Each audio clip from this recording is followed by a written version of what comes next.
صباح الفل. بعد ما انت شفت الفيديو اللي فات وهو التير ليست بتاع عضلات الشيست وشفتنا واحنا بنقيم كل التمارين حرفيا من الاسوأ للاحسن، وبقيت خلاص عارف انت لو هتمرن الشيست بتاعك هتمرنه ازاي وايه التمارين اللي انت هتختارها. ودلوقتي جه وقت الجزء الثاني، بس لقيت ناس كتير محتاره ابدا المره الجايه بعضله الظهر ولا ابدا المره الجايه بعضله الدراع، ولحد ما انتوا تقرروا في الكومنتات انا النهارده هشرح لكم احنا بنختار التمارين على اساس ايه وايه العوامل المهمه اللي لازم تحطها في بالك وانت بتختار التمرين. يلا بينا. يعني امتى اقول التمرين ده ممتاز، وامتى اقول يعني التمرين ده شغال، وامتى اقول لا ده ترميه في الزباله. اكيد مش على حسب اختياراتي الشخصيه، يعني كل اللي انا بختاره ده عشان شادي قال ده حلو يبقى خلاص نروح نتمرن. لا، انت لازم تكون فاهم اصلا الموضوع من الاول، لان انت غالبا لما تخش الجيم ولو جيم جديد هتلاقي فيه اشكال كتير قوي، هتلاقي فيه ماشينز كتير قوي، هتحس انت عايز تجرب كله، ومش من المنطقي ان انت تحط كل الماشينز اللي انت نفسك تجربها في الورك اوت بلان بتاعتك اللي انت حاسس ان دي جامده. لا والله التمرين ده جامد، طب ما ده حلو اهو، طب ما ده فشيخ، طب ما ده مفيش منه اتنين، ومره واحده تلاقي نفسك حاطط كميه تمارين وترجع تقول يا كابتن انا مش بتطور ليه. فتعال نمشي كده واحده واحده كده في خلال 5 دقائق هعرفك ازاي تختار التمارين، ازاي تحدد التمرين ده احسن من ده، حرفيا هتعرف كل حاجه. اول واهم عامل طبعا وهيبان حاجه تقليديه جدا، وهو ان لازم يكون التمرين ده بيعمل نفس الحركه اللي العضله بتعملها. على سبيل المثال لو انت بتلعب تمرين ضغط فما ينفعش تقول لي انا مش هلبس شداد عشان اكبر الريست، ما انت الحركه اللي انت بتعملها دي مش هتكبر لك الريست اصلا. انت فهمتني؟ روح العب تمرينه مخصصه للساعد، ما تجيش تقول انا مش هلبس شداد عشان اكبر الريست. نفس الكلام مثلا مع عضلات زي عضلات الكور، ما ينفعش تروح تقول لي انا بختار تمرين زي الباربل رو مثلا او تمرين زي الديد ليفت عشان اقوي الكور بتاعي. كون ان انت بتحب التمرين ده وعايز تلعبه انا ما عنديش اي مشاكل فيه وبشوفها تمارين حلوه، بس مش عشان تقوي الكور. انا بالنسبه لي هو تمرين كومباوند موفمنت جميل، لو انت بتحبه عادي انك تحطه في جدولك. طبعا هتظبط الفتيج مانجمنت كده وتحطه في الجدول بتاعك عادي جدا. انا لحد دلوقتي بلعب ديد ليفتس، ولكن الهدف منها مش ان اقوي الكور. عايز تقوي الكور العب تمارين كور، الموضوع بسيط.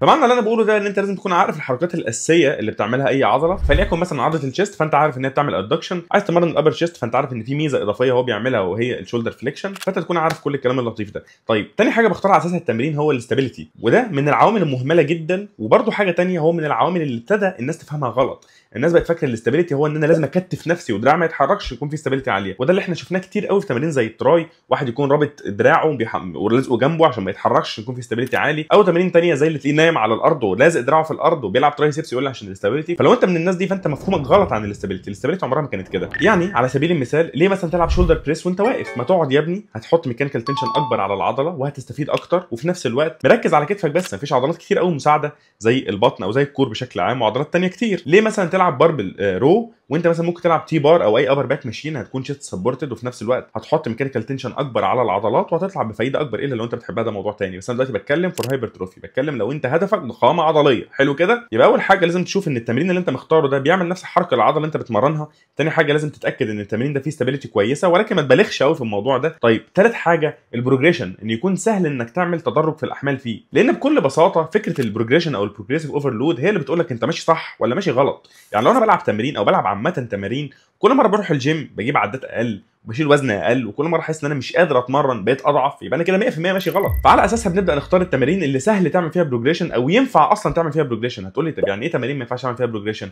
اوقات كتير قوي بيكون في تمارين زي مثلا الدمبل رو، عارفين اللي هو المنشار ده؟ الدمبل رو ده تمرين على قد ما ماشي اوكي لطيف جميل لذيذ، لو انت بتحبه عادي انك تلعبه، بس اقل واحد اتمرن لمده 3 شهور هيمسك الدمبل 50 وبفورم صح وهيلعب. بعد ما يمسك الدمبل 50 هيعمل ايه بقى؟ فيا اما بعد كده هيمسك الدمبل 50 وهيلعب بيه مثلا هاي ريبس يبدا يطلع لحد ال 12 عده. طيب ممتاز، بعديها هيعمل ايه؟ هيضطر يغير التمرين. فانا بالنسبه لي تمرين مثلا ده غير ان الاستابيليتي فيه برده مش الطف حاجه، بس انا بديك مثال تمارين البروجريشن فيها رخم. طيب تمرين زي الدمبل بريس انا بعشقه، تمرين انا بعشقه، بس بعد ما توصل لل 50 هتعمل ايه؟ ماشي هتغير الاكسرسايز اوردر ترتيبه في التمارين. بعد ما هتعمل كده هتعمل ايه؟ هتحط دمبل بقى فوق الدمبل وتبدا تلعب او تلبس شداد وتعلق فيه وزن وحوارات كتير. فانا بالنسبه لي مش هيكون الاختيار الاول لو انا هدفي ضخامه عضليه، عايز بقى اتبسط واحس ان انا كده الله الايجو بتاعي في السما وبشيل 50 وبسخن بيهم، واللي انا برده شخصيا بعمل كده، فالعبوا عادي جدا. بس انا بقول لك هنختار التمارين على اساس ايه. طبعا الكلام ده ما يخصكش انت، لو انت لسه بتلعب التمارين دي وبتشيل فيها 10 كيلو او 15 كيلو او 20 كيلو ده يكون تمرين ممتاز وعادي ان انت تفضل مستمر عليه لو انت بتحبه، وما تخافش وما تتكسفش. كلنا كنا كده. انا اقسم بالله العظيم كنت بلعب بال7 كيلو ونص شيست بريس، وكان في ناس بالدمبل يعني شيست بريس،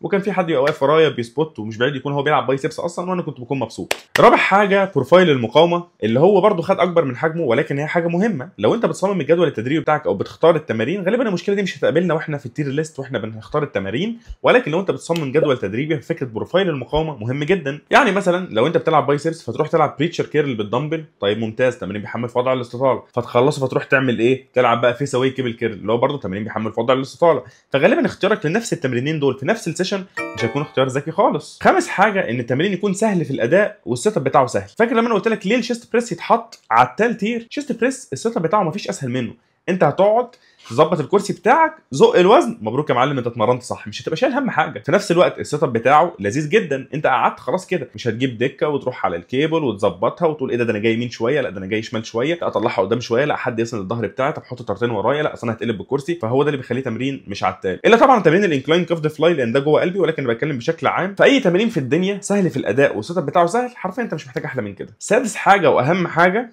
تمرين انت بتحبه وبتستمتع بيه، دي حاجه مهدور حقها. للاسف الناس من كتر ما هي فعلا بتدور على الاوبتيمال وبتدور على ان التمرين ده مفيش منه اتنين وهو ده اللي هيعمل لي 0.0.01 زياده عضليه زياده عن التمرين التاني يبقى انا خلاص هروح عليه، بيبدا ينسى ان هو المفروض يكون بيستمتع، بيبدا ينسى ان هو المفروض بيروح الجيم عشان يتبسط، بيبدا ينسى ان هو بيروح الجيم عشان هو بيحب ده. فبتلاقي ان الموضوع بقى تاسك عليه، انا لازم العب التمرين ده ولازم العب التمرين ده ولازم العب التمرين ده، ومش مستمتع ومش بعيد ما يستمرش، او كل شويه كل ما ينزل ابحاث جديده او تمرين جديد يشوفه يقول لك الله ايه التمرين الجامد ده، طب ما نحطه. فده كان بشكل سريع كده 6 نقط اتكلمنا فيهم على اي اساس الواحد بيختار التمارين. وافتكر دايما ان سادس نقطه هي اهم نقطه، لازم تكون مستمتع، لازم تكون مبسوط وانت بتلعب التمرين. التمرين ده واقف لك في زورك مش طايق نفسك وانت بتلعبه، ما تتكسفش ان انت تتكلم مع الكابتن بتاعك تقول له يا كابتن بصراحه انا التمرين ده مش مستمتع بيه وحابب ان انا ابدله، ما فيهاش اي حاجه. ولو انت مدرب نفسك ما تغصبش على نفسك ان انت تلعب تمرين انت مش مستمتع بيه. انا الوقتنا ده اوقات كتير جدا طبعا مش مستمر عليه، يعني دمبل بريس تمرين اساسي في جدولي، ولكن التمرين اللي انا هقوله ده مش ثابت في جدولي، بس اوقات بخش بحس ان انا نفسي العبه، وهو الدمبل رو اللي هو تمرين المنشار. تمرين مش احسن حاجه، بس انا ساعات بحس ان انا مبسوط وانا بلعبه، ده هيخليني نفسيا احسن، هيخليني مبسوط، طب ما العبه يا عم. فخلاصه الكلام، زي ما انت بتدور على كل حاجه اوبتيمال وزي ما انت بتجري ورا كل حاجه هتديك فايده ولو حتى 1%، ما تنساش حق نفسك، ما تنساش ان انت تكون مبسوط وانت بتلعب التمارين. الاهم من كل ده ان انت تعمل لايك وسبسكرايب حالا، ارجوك لايك وسبسكرايب حالا، وبعد ما تعملهم قول لي عايز نقيم ايه الفيديو اللي جاي. السلام عليكم.